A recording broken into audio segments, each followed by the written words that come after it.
all, welcome to Quantifiers. Hope you are working hard for your CAT exam. So the very newly introduced topic is this topic of para completion. It came in the year for the first time in 2022. Then in the 2023 we could see just one question from the para completion, but we are still being optimistic about this topic. So let's understand how to deal with this particular topic of para completion.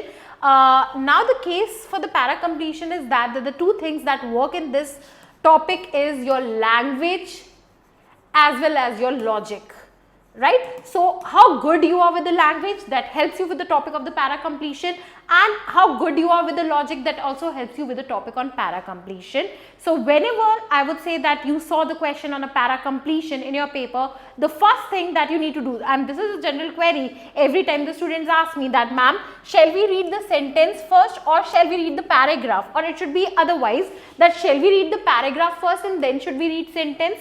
For all the questions that I have in the repository for the CAT past year exams, I would say that the strategy that worked for me every time is reading the sentence first and then going to the paragraph, okay? Because reading the sentence will gonna give you a slight of an idea like what could be the purpose of the sentence, what is the sentence about, okay? And then with that notion you can go and read the paragraph. So that is the first trick for the para completion question. The next is that I would say whenever there is a blank, pause at every blank, look at the ideas, the preceding the blank, and then look at the idea, the following the blank, and see, do we really need that particular sentence here? Is there any kind of the gap that needs to be bridged between the preceding and the following sentence, or whether the two sentences are already connected or not, okay? So always give a pause at every blank and analyze, do we need those sentences? And other than that, there are some obvious rules of the language that can help you. For example, the rules of the noun and a pronoun. So in case if the sentence has the pronoun he, so you always know that this sentence will come after that particular sentence where the noun is being introduced for that pronouns. So these sort of the language rules also help you in the case of the para completion. Now let's do one question on the para completion, which is the CAT 2022 slot 2.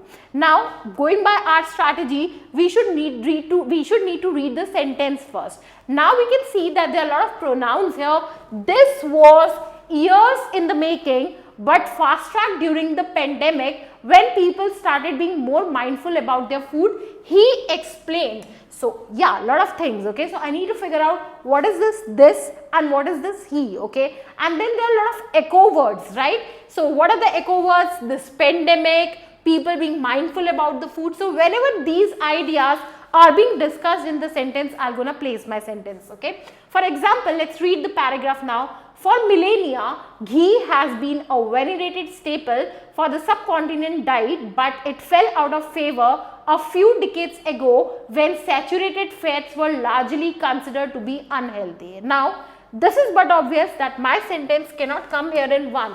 The reason is that right now, by reading it, this sentence, I'm not able to figure out who is this he and what is this, right?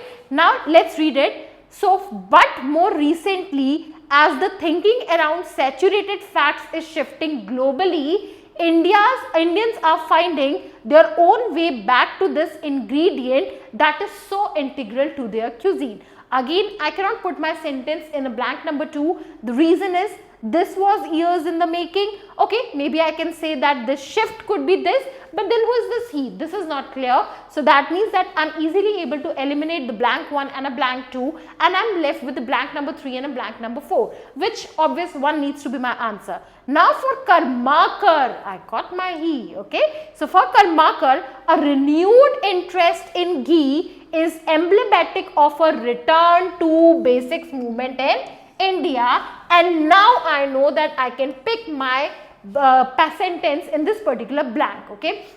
For example, let's say, for Karmakar, a renewed interest in ghee is emblematic of a return to basic movement in India. This was years in making. What was years in making? This return to basic movement was years in making, but fast tracked during the pandemic when people started being more mindful about their food, he explained, okay? So we have this Karmakar, he said something, I close this, okay? And now the discussion is getting into something else. This movement is also a part of the overall trend towards slow food. So you can see also is there. So that is the case. In keeping with the movement's philosophy, ghee can be produced locally and has inextricable cultural ties. Now, you cannot put this sentence here because now the discussion is getting more narrowed down into what ghee is and how it is actually produced. Now, in keeping with the movement's philosophy, ghee can be produced locally and has inextricable cultural ties. At a basic level, ghee is a type of clarified butter believed to have originated in India as a way to preserve butter from getting rancid in the hot climate. So, we are getting more into the production of the ghee. So, that's it for the para completion. So, for more such videos, follow quantifiers, join a 24/7 doubts group, and yes, all the best for your exams. Thank you.